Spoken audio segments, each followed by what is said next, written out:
Before we get into the video, could everyone please subscribe to my Endless Diary Tales channel? Thank you so much. From 18 to 28, I was with Bruno for 10 years. The night before our wedding, he said he was tired of me and turned to hold hands with a younger girl. He thought I'd chase after him like a dog, begging him not to abandon me. But I didn't. I didn't cry. I didn't make a scene. I called off the engagement, burned the wedding dress, and threw away the ring. Bruno even bet with his friends that I'd come crawling back soon to stay by his side. Until news of my wedding reached him. Bruno went insane. For the first time he contacted me. For the first time he cried. For the first time he got down on his knees and begged me. But I was already holding another man's hand. Thank you for not marrying me. From the three of us, my whole family, we thank you. Chapter 1. Our 10th anniversary was also my 28th birthday. I wanted to get married.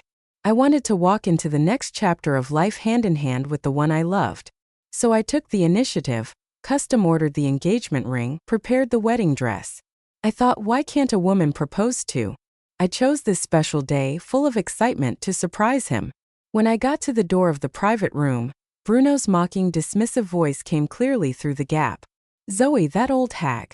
What's so great about her? Do I not know it's her birthday today? Do I not know it's our anniversary? I know better than anyone. I just don't want to see her. Inside, the room was filled with laughter. They were drinking, celebrating, singing like nothing mattered. True, Zoe is pretty. But man, you've got so many options now. What about that little girl, Laura? Still seeing her? Bruno might have lit a cigarette just then. He went silent for a moment. She's still around. Compared to Zoe, she's way more fun. I'm not ready to let her go. Damn bro, that's wild. But Zoe's been with you for 10 years. What if she finds out one day? What will you do then? Bruno replied casually. Nothing. It's not like I ever planned to marry her anyway. Another wave of laughter and flattery followed. My heart felt like it had fallen into an ice-cold abyss. I wiped the tears from the corner of my eyes and turned to leave that surprising place. Right at the door, I brushed past Laura walking in. She was dressed up to the nines, youthful and radiant. That night, the rain poured down. I stood in the storm and cried my heart out. And finally I woke up. If someone doesn't love you, even 10 more years won't change anything. I stopped clinging to Bruno. Just a few days later, he openly flaunted Laura. Everyone said they were a perfect match. He was mature and charming. She was young and sweet. That's Bruno for you. The difference between who he loves and who he doesn't is stark. All the things he now did for Laura, he had never once done for me. He placed Laura high on a pedestal. An apartment, a car, diamonds, he gifted them without blinking. In our circle, their relationship was basically accepted as official. A few friends who still spoke up for me questioned him in our private group chat. Bruno, seriously? Cheating and being this public about it? Do you even care about Zoe at all? They said he was heartless and deserved to choke on a needle. Bruno got annoyed and snapped back. Fine. You all want me to give Zoe an explanation, right? I'll do it. But all you who keep talking shit about Laura behind her back, watch yourselves. I will come after you. And so on the night my friends were trying to make up for the birthday Bruno ruined, he barged into the gathering with Laura in his arms. I hadn't even cut my cake when everyone's eyes shifted toward them. Bruno saw me smiling brightly at my friends and froze for a second. But even so, he still humiliated me in front of everyone. He held Laura tightly, exhaling with a smirk. Zoe, I came here to be clear with you. I paused, knife in hand, then calmly sat back down and looked at him flatly. I know. Bruno. It's been 10 years. You got tired. You fell for a new pretty flower. So you want to leave me. Isn't that right? On the surface, I sounded calm and indifferent, as if I had never truly loved Bruno. But no one saw how my nails had already dug into my palms. Bruno froze for a moment, surprised by how composed I was and confused. Why wasn't I clinging to the 10 years I had given him? He seemed to breathe a sigh of relief. Well, since you already know, then let's just end it. I agree. I nodded, my gaze shifting to Laura in his arms. So young. Bruno stiffened. He had expected me to lash out at Laura with accusations, but I didn't. His expression shifted, a trace of surprise flickering in his eyes. Then he said, as if making a solemn promise, We'll still be friends, okay? If you ever need anything at all, I'll be there for you. I gave a faint smile and stood up to leave. No need, Bruno. Every relationship deserves 100% loyalty and exclusivity. If you couldn't do that for me, you should at least manage it with someone else. I didn't feel like eating cake anymore. I simply gathered my friends and left. As I walked away, I could hear the whispers behind me. Dude, that was too much. Zoe. She didn't do anything wrong. Even the people who had once sided with Bruno, mocked me along with him, couldn't help but feel sorry for me. Only Bruno's voice carried a note of frustration and denial. What are you all whining about? Zoe's been clinging to me for 10 years. She won't leave. I know her too well. Vanna bet? His friends called him a bastard and he took it all in stride. She'll come back within a month. Honestly, I wish she'd just disappear for good. But let's be real. Everyone knows she's head over heels for me. Then came Laura's soft, aggrieved voice. If she comes back, what about me? Bruno pinched her cheek with a smirk. You? You're my precious little baby. But you'd better behave. Otherwise, I'll make you disappear too. I walked away in high heels, not looking back. Just let out a bitter laugh. A mocking one. And then a helpless one.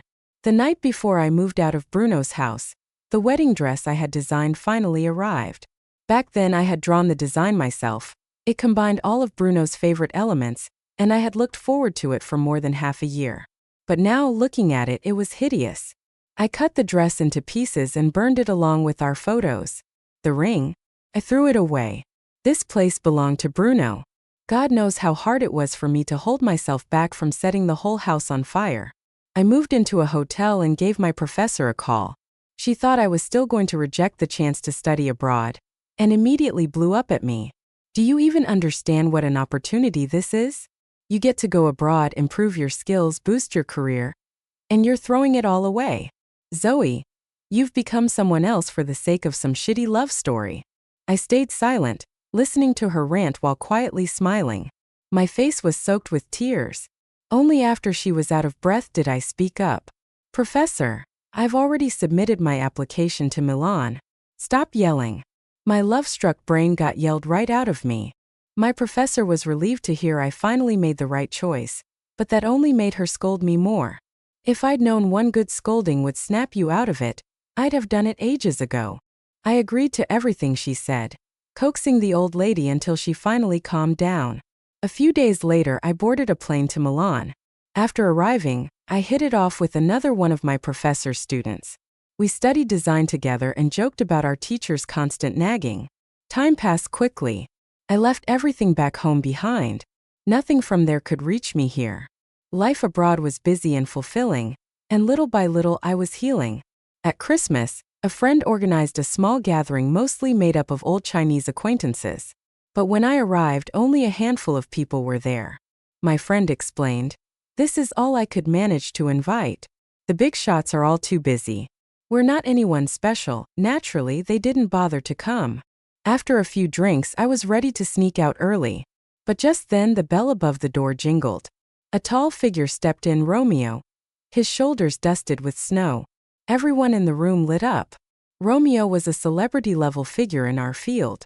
Same age as me, but he had skipped several grades and was now already a professor. Famous for being strict, cold, and distant, he never took on students, no matter how hard people begged. And yet, despite his aloof nature, he was deeply admired and even idolized. "Professor, what brings you here?" Romeo was still the same, cool and elegant. He merely gave a polite nod to the others. Then he walked straight up to me, and for once he actually smiled. "Long time no see, Zoe." He wore a gray-brown coat, a black scarf around his neck, gloves on his hands, meticulously dressed as always. But snowflakes had melted into his hair, and warm droplets now slid down from the edge of his lashes. Still just as handsome as ever, but tonight he carried something indescribably different. "Long time no see," I replied. My friend's jaw practically dropped upon witnessing our interaction. "You know Professor Romeo?"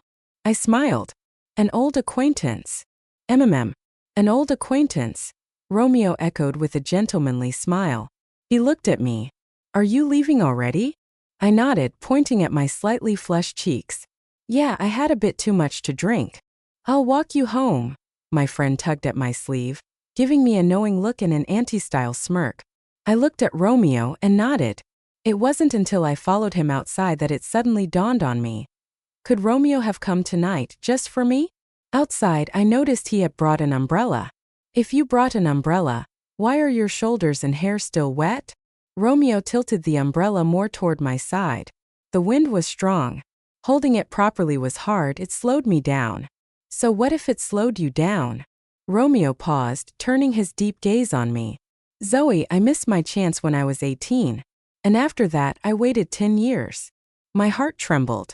Romeo walked me back to my apartment. At the building entrance, he handed me the umbrella. It's not like back home. The weather here changes all the time. Better to be prepared. I smiled and thanked him but didn't take the umbrella. Romeo, come upstairs with me. It's still early, maybe stay for a cup of tea. Romeo froze for a moment, but instead of replying, he quietly unbuckled his seatbelt. After getting out of the car, I remained on the side of the umbrella that tilted toward me. And in that moment I felt a little dazed. I thought back to the night of my 28th birthday. It had rained so hard, and I hadn't even brought an umbrella. I had to walk home soaked and alone. But now, even when there was no rain, just soft, slow, beautiful snow, someone held an umbrella for me. Chapter 4. Thanks for walking me home today. Romeo looked at me, the corners of his lips lifting slightly. You're welcome. After all, I came tonight because of you. I smiled and we went upstairs together. Inside the elevator, he asked, I heard you and Bruno ended things? I nodded calmly. Yes. He started a new chapter. And as for the past, it's only right I step aside. Romeo looked at me and slowly removed his glasses. What about you? Are you ready for a new beginning too? I met his eyes. Maybe it was the alcohol, but I was the one who kissed him first. When I was 18, I faced a choice. Romeo, exceptional in every way but cold and hard to get close to, or Bruno, the underachiever with a warm smile and an easygoing nature. That year, I reached out and took Bruno's hand. It took me 10 years to solve that question, only to realize it had no answer. And now Romeo stood in front of me again, offering me a new choice. Was it revenge? Or was it the uncertainty I still held toward the life I'd lived for the past 10 years? I wanted to know, if I had chosen Romeo back then, would the answer have still been the same? I was shameless like a rogue. I pinned Romeo against the elevator wall and kissed him. Romeo didn't resist. He accepted it, even reached out to protect the back of my head, then took control. In that moment, all reason vanished. Desire searched. He pulled me into his arms, and I couldn't stop gasping for breath. Romeo's eyes were red at the corners. But I knew that wasn't just desire. It was years of frustration and pain. That cold, aloof man cried for me. He asked, Zoe, is this your new choice? Will you regret it? Tears fell onto the back of my hand. Hot. So hot that I shivered. I'd never seen a man cry before. Stunned, I lifted my hand and wiped away his tears. I'm sorry to say it this way, Romeo, but no. I don't regret it. I just want to know. If I had chosen you, could I have one just once? I'm 28. Maybe it's too late to fall in love with you, but I still want to try. Romeo suddenly smiled. He lowered his head and buried his face in the crook of my neck. Then don't regret it, Zoe. Don't regret it for the rest of your life. And so we had one reckless night. From kisses in the elevator to the floor of my apartment. Our clothes trailed behind us, from the sofa to the balcony. The Milan moon wasn't full, nor was it particularly bright. But Romeo said my tears were bright enough. He said he had held it in for over 10 years. And honestly, I believed him. That night, between the sheets for the first time, I used the word beast to describe a man. Are you trying to kill me? Romeo looked aggrieved. I couldn't help it. Because to me you still look like you did at 18. The alcohol had long since faded into our kisses. When it was all over, Romeo carried me in his arms to wash up. In the bathtub, he held me from behind, gently biting my shoulder. Zoe, tell me that you won't turn back. That you won't leave me. Romeo was so starved for love. His love had always been one-sided, hopeless. Now that we had slept together, all he wanted was a promise. A little reassurance. Through the steam and mist, I kissed him. I won't turn back, Romeo. We're not that young anymore. Let's give this a try. My heart feels empty, so let me try filling it with you completely. Would that be okay? Romeo didn't say anything, but his breath on my shoulder was burning hot. For a long while he just held me like that. Then finally he murmured, "You were the one who messed with me first. You better mean what you said. I've got no emotional intelligence. I always piss people off, but usually I don't care. But you, Zoe, I care about you. Please fall in love with me. Let's take care of each other from now on." I couldn't help but laugh. Then I kissed him again. Chapter 5. Later, a friend from back home called me. At that moment, Romeo was explaining to me why the flowers on the balcony had died. This supposedly genius designer was watering plants with shaking hands. I didn't know plants could drown. I just gave them more water. I burst out laughing, exasperated but amused. And in the past month, I'd come to see his adorable side more and more. With a sigh, I grabbed his hand. These hands, they're meant for drafting, not gardening. I've got a new collection launching next month. Why don't you help me review the designs instead? Just spare my poor flowers, all right? Romeo pursed his lips, then gave a small nod, agreement. He stole another kiss, carefully checking to see if I was still mad. It was him who picked up my phone. "It's a call from home." He looked a little nervous. I took it calmly. "Zoe, you've been abroad for a whole month without even telling us. That's not very friendly." I stayed quiet, waiting to hear what he'd say next. He was one of Bruno's party animal buddies. Definitely not someone worth keeping in touch with. After a moment, he cleared his throat awkwardly. "So, when are you coming back? Everyone's been talking about you. Life abroad must be tough, right? If you ask me, it's better to come home and build your career here." I cut him off, my tone cool, polite but distant. "I don't plan on coming back anytime soon. Where I build my career is my choice. What is it you're really trying to say?" On the other end, it sounded like someone snatched the phone away, followed by a burst of static, and then the line went dead. Speechless, I set the phone aside and leaned into Romeo's arms. "What are you worrying about? Your eyebrows are practically tied in a knot." Romeo shook his head but hugged me tighter. Meanwhile, inside a private lounge, Bruno smashed his friend's phone against the table.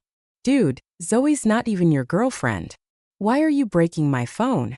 Bruno ignored the protest completely, stood up, and threw a whole tray of glasses to the floor. His friend, watching his phone lie in pieces, was clearly annoyed. "Weren't you the one who said Zoe would never leave you? Now what? She moved on and you can't handle it." Bruno exploded. "Can't handle it? Go fuck yourself. She can come back or not, I don't give a damn." "What? She thinks this will guilt me into marrying her." His friend raised an eyebrow. Clearly, Bruno was the only one still living in denial. Well, not his wife that ran off, so he had time to spare. "I came home and saw all our photos were gone. She fucking burned everything. All of it. She thinks pulling this stunt will make me regret it? Not a chance. I dumped her. I should be happy." Watching Bruno lose his mind, his friend rolled his eyes again and reluctantly leaned in to comfort him. All right. Be happy then. And if you're really happy, quit drinking. If your stomach problems come back, no one's going to fetch your meds for you. That little mistress of yours, Laura, you should be grateful if she doesn't kill you while you're sick." Bruno's face darkened. He slammed the door and stormed out. Only after stepping outside did he realize it was pouring rain. And he hadn't brought an umbrella. He'd just come out to drink, didn't even drive, and now he was stuck. He should have called someone to pick him up. But that so-called group of friends, not one of them could be counted on. If Zoe were still around, the thought made Bruno's chest ache. But he refused to see it as anything complex. He told himself it was just how much he hated Zoe. 28 and still playing hard to get. It had been 3 months. She left the country behind his back. Not even a text, let alone a phone call. "Fine. If you want to play games, I'll play with you to the end. Let's see who loses control first." His hand had almost dialed her number by reflex, but he pulled back at the last second. He stared at her contact info. Zoe had already blocked him on WeChat and by phone. Bruno, out of pure spite, blocked her back. Fine, Zoe. "Let's see how far you get with your new attitude. Just don't come crawling back in tears." Because even if you kneel down and beg me to marry you, I won't even look at you. Chapter 6. Back in Milan, I was busier than ever, running around non-stop. I had poured my heart and soul into my new fashion collection. Romeo noticed every bit of it. Maybe he took one of my teasing remarks too seriously, but he really started promoting my work. He even designed a line of jewelry to match the clothing pieces in my collection. Whenever we had a spare moment, we'd sit across from each other by the large French windows, sketching. Time just melted away. What should we eat tonight? Every time it got close to dinner, Romeo would naturally take over kitchen duties. I never realized until reconnecting with him. Not only was he smart, he was also a surprisingly amazing cook. For someone like me living far from home, he was an absolute gem, indispensable. Something simple and homemade. Romeo looked at me and nodded. Should I go prep the ingredients? Or would you prefer to hit up that Chinese place down the street? I teased him. Does the restaurant cook better than you? Romeo shook his head proudly. Let's eat at home. I can even make you dessert afterward. Oh? And what's the tip for that, Professor? I gathered up my sketches and stood up, only to be pulled into Romeo's arms the next second. No kiss. Just a gentle, quiet hug. This is the tip, he murmured. The more time I spent with Romeo, the softer my heart became. There was a time I believed Bruno would be the one, faithful to me until our hair turned gray. But reality had slapped me hard. The things I had chased for 10 long years, the love I dreamed of in relationships, were now being offered to me freely by the very person I missed out on when I was young. I've never claimed to be noble or pure. At 18, I chose Bruno because of a momentary flutter, because of that one heartbeat. But this time, this choice wasn't driven by heart-pounding feelings or the rush of being pursued. At 28, I knew exactly what I wanted. I wanted to be someone's first choice. I wanted a career, a home, a child. So when I caught Bruno cheating, I took the time to clear out my heart. I ended things within a week. And in just a few months, I let Romeo in. At first, I admit I might have been using him to spite Bruno, using him to help piece together the life I had envisioned. But now I love him. Sometimes you can't control what your heart feels. That night, we paired our simple homemade dinner with a bottle of red wine. Romeo chuckled at my weird food pairing. I just clinked my glass with his. That night, we took things one step further. Fully sober, fully aware, and fully ready to take responsibility for each other. What I couldn't understand was this. Why did Romeo always seem so insecure around me? I was the one who promised to love him, yet somehow it was always him trying to win me over. So as we lay there, fingers interlocked, I took out a custom-made ring and slid it onto his ring finger. Romeo, I want to take responsibility for the choice I've made. Will you marry me? Proposing in bed, I might be the first woman to ever do it, especially while crying and panting at the same time. Romeo's movements, so wild just a moment ago, froze like someone had hit pause. Like me, his eyes instantly filled with mist. That look on his face was devastatingly beautiful. Of course I will. When the ring slid onto his finger, he didn't move a muscle. Our position was a little awkward, but he just kept staring down at the ring, completely still. Only after a long pause did he finally lower his head and kiss me gently. You're the one who proposed, Zoe. No takebacks. No running away from the wedding. I was overwhelmed and about to burst out laughing. Never, just hurry up. I kicked him lightly in the chest, and that finally snapped him out of his daze. He laughed and pulled me into his arms. I know how to make sure you don't run away. Zoe, let's have a baby. Shotgun wedding. That way, I can marry up with our kid as backup. In the middle of everything, I turned beet red and gave him another kick. Shameless. Chapter 7. Some people rejoice while others suffer. Even Bruno himself wasn't sure what was happening to him. He used to like Laura, yet now he was the one who had kicked her out. But day after day went by, and Zoe was silent, completely silent. It was as if she had vanished from the world. Somewhere along the way, Bruno had quietly removed her number from his block list. He kept thinking, if Zoe called again, cried a little, maybe even begged, he might soften. He might forgive her. But there was nothing. 100 days, not a word from her. Laura, unwilling to accept it, clung to him and demanded answers. I thought you liked me the most. I'm young, I'm pretty. Aren't I exactly your type? Why are you dumping me? She was just a girl fresh out of school. Maybe she had really tried to love him. But what she couldn't understand was why, despite doing everything right, despite being more radiant, more beautiful, was she still being discarded? Bruno's answer was simple. I'm tired of you. 2 words. Final verdict. Just like when he kicked Zoe out, Bruno didn't have another woman now. Sometimes he was anxious, unsettled. He drank more often. And Laura, she understood instantly. She let out a bitter laugh as she tucked the check he gave her into her purse. Then she looked at Bruno with mocking eyes. 10 years of love and you got bored. 10 weeks of dating and you got bored. What's next? 10 days? Bruno, I honestly don't know what the hell you're even looking for. She still had some dignity. Before leaving, she spat at him. Let me tell you something. The ones you drive away, they never come back. And I'm not just talking about myself.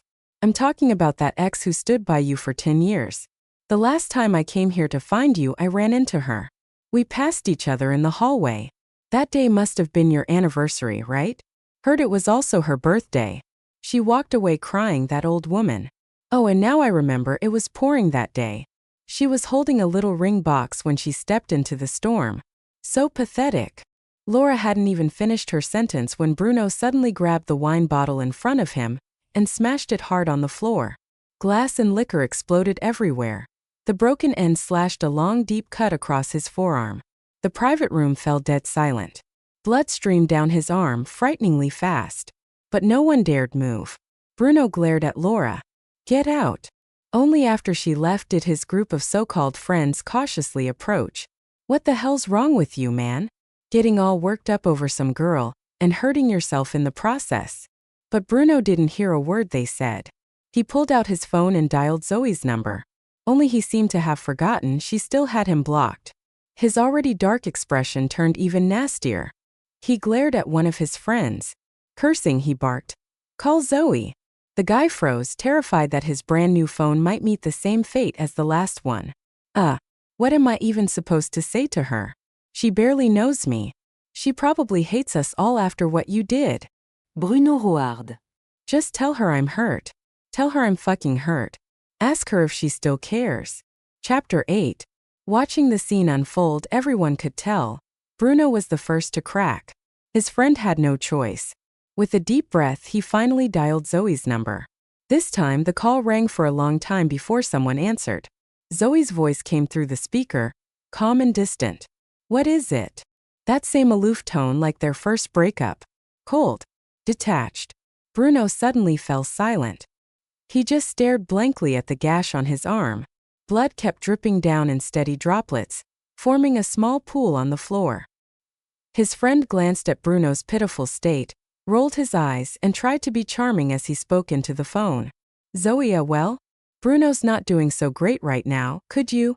The line was quiet. So quiet it felt like she might have already hung up. The silence was suffocating. Zoe, just come see him, okay? He's really hurt. He was just released from the hospital a few days ago for a stomach issue. And now he's gone and cut up his arm. Everyone in the room waited, holding their breath. Even Bruno, though his face remained stone cold, subtly leaned in to listen. Then, a man's voice came through the phone. Zoe, let's have the wedding here in this church, okay? In an instant, the entire room fell into a heavier silence than a funeral. Bruno froze as if struck by lightning. He couldn't believe what he just heard. And then Zoe's voice followed, calm, clear. I'm Busse. Please don't call me about irrelevant things again. The second she said that, Bruno snapped. He snatched the phone and shouted into the speaker. What the fuck are you busy with? I asked you, what the fuck are you so busy doing? Getting married? Who are you marrying? Zoe. No matter how loud he screamed, Zoe was no longer there to hear it. His friend gently reminded him. She hung up. Bruno let out a guttural growl and smashed his fist down onto the phone. Crack. The screen split. His friend flung himself to the floor to save what was left, fighting back tears, but not daring to make a sound. He felt like the biggest victim, yet didn't even dare say it aloud. She lied to me, lied to you, lied to all of us. Zoe wouldn't get married. She loves me to death. This is all a game. It's a trap. She's trying to play hard to get. Again. Everyone stayed silent. After a long pause, a girl who had been sitting in the corner stood up. She shot Bruno a cold glance. I've had enough of you, Bruno. For years. You deserve this. You absolutely deserve it. You wasted 10 years of Zoe's life and in the end, you just shrugged and said you were bored, and threw her out. And now you're here throwing a tantrum, saying she loves you to death. I've known Zoe just as long as you. She has pride. For 10 years she held herself back thinking about your past and the future you might have had together. She wanted to leave you ages ago, but she stayed because she still had hope. You drove her away. So what if she's marrying someone else now? She should. That's the least she deserves. Bruno, you're absolute trash. You don't deserve love. Zoe leaving you was the best decision she's ever made. You want to act tough in front of us? Go home. Crawl back into your house and reflect on how pathetic you've become. With that final outburst, the girl slung her purse over her shoulder and walked out. Everyone else stood there dumbfounded. The friend whose phone had been smashed let out a sigh and stood up as well. Bro, you need to think this through. Stop dragging the rest of us down with you. If you really can't let her go, what's so bad about apologizing? Lowering your pride? But what if she never comes back? You gonna keep making us suffer with you for the rest of our lives? With that, he and a few others got up and left. Soon, Bruno was the only one left in the private room. No way.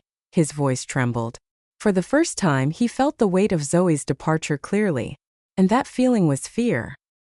He didn't know how much time had passed. Long enough for the blood from his arm to nearly dry up. Long enough for his lips to turn pale. Only then did he finally whisper in a daze, I won't let you get married. Bruno burst through the door, running as he frantically dialed Zoe's number. Meanwhile, Laura's words kept replaying in his mind, again and again. A ring? Was she going to propose to me that day? Back on Zoe's side right after I hung up, Romeo gently hugged me from behind. Still the same habit. His head resting in the crook of my neck. Will you be mad at me? He whispered. I blinked in surprise. Mad at you for what? Romeo mumbled like a guilty child. I knew exactly who was on the other end of the call, but I still jumped in to provoke him. Do you hate me for it? Will you go back to him? Do you still feel sorry for him? A barrage of questions, he didn't give me any time to respond. His voice was full of insecurity and sadness. I waited until he quieted down, and then answered one by one. You and I both knew who it was. We both knew exactly why he was calling to test me. But I don't love him anymore. So I didn't feel a thing. And yes, I know you said that on purpose and I loved it. Why would I be mad at you for doing something that's satisfying? Will I go back? Of course I will, but not for him. I'm going back to launch my design exhibition in China. Speaking of that, are you coming with me? Romeo was quiet for a moment. Then he gently turned me around and kissed me. Of course I'm coming back. I'm your husband, aren't I? The wedding was supposed to be rushed, given how tightly my schedule was packed. But Romeo cleared his own work. Just to take charge of the wedding planning. He insisted on handling everything personally, even taking time to design our wedding rings himself. As for me, since I majored in fashion design, I picked up the pen once again and drew a wedding dress. One based on Romeo's preferences. But he said, do it your way. You're the one becoming the bride, not me. I love you, so whatever you love, I'll love it too. I just hope that on our wedding day you'll be wearing a dress you truly love. And a ring I designed. There was enough respect between us, so very few arguments. Romeo loved me deeply. And I was finally learning how to love him well too. His insecurities slowly faded. I wanted life to stay just like this. This was exactly the kind of life I had always dreamed of. We ended up deciding on 2 weddings, one in Milan, and one back home in China. In Milan, we didn't have family or teachers, so we kept it small, just a few friends and some industry professionals. Simple, but filled with love. But even then, someone still didn't want me to be happy.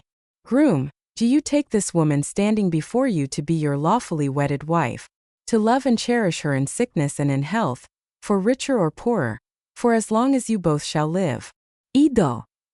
To be honest, I've always thought Romeo's cold and terrifying public persona was just a fake image he maintained. Otherwise, who was this man in front of me? Crying like a child during our vows? Chapter 10. I teased him, only to earn a disapproving glare from the priest. Bride, do you take this man standing before you to be your lawfully wedded husband, to love and cherish him in sickness and in health, for richer or poorer, for as long as you both shall live? I looked at Romeo's expectant face. I didn't answer right away. Memories of everything we'd shared flashed through my mind. Funny, isn't it? 10 years with Bruno couldn't give me love. And yet with Romeo, I'd found it in just a matter of months. I thought I wouldn't be emotional. But the moment I looked into Romeo's eyes, I teared up right along with him. Come on, sweetheart, say I do. Romeo sniffled through tears, nervously reminding me, as if afraid I'd say something inappropriate. I smiled softly. She doesn't. Before I could finish, the one person I never wanted to see again stormed into the ceremony. Bruno. He looked nothing like the man he used to be. The polished, cocky version of himself was gone. His face was scruffy and worn, like he'd wandered across the world to find me. In his hand he clutched the velvet red ring box I designed long ago. The box was stained and dusty, but he held it out proudly like some sort of prize. Zoe, stop punishing me. I give up, okay? Leave Romeo. Come back to me. Look, I found the ring you designed. We can get married as soon as we go back. I've kicked Laura out these past few days. I've really... He struggled to finish that sentence like the words physically hurt. Missed you. Come back with me. You won't need to work ever again. Be my wife just like you always wanted. I can give you everything you ever dreamed of. Didn't you want to marry me? Wasn't that what you waited 10 years for? Come with me. The words had barely left his mouth when Romeo shot forward before I could react. To most people, Romeo had always seemed like a refined gentleman, distant, sharp-tongued, but still polite. Seeing him lose it and throw punches in public? That was a first for everyone. He tackled Bruno to the ground and beat the hell out of him. The insults flying from his mouth were so filthy that even the priest, who barely understood the language, was crossing himself in horror. Bruno finally snapped and fought back. The two of them were fully brawling now. Bruno's cursing was no better. Every insult was a low blow, accusing Romeo of stealing his woman. When he suddenly lunged like he wanted to kill Romeo, I stepped forward. I stood in front of Romeo and said coldly, "Try touching my husband, see what happens. If you lay a finger on him, my baby and I will not let you off." Romeo was both stunned and ecstatic. He rushed over and shielded me instinctively. Bruno froze. You're pregnant? I slapped away his trembling hand that pointed at me. 10 years. I waited to marry you for 10 years. 3 years, then another 3. Always waiting. And you never changed.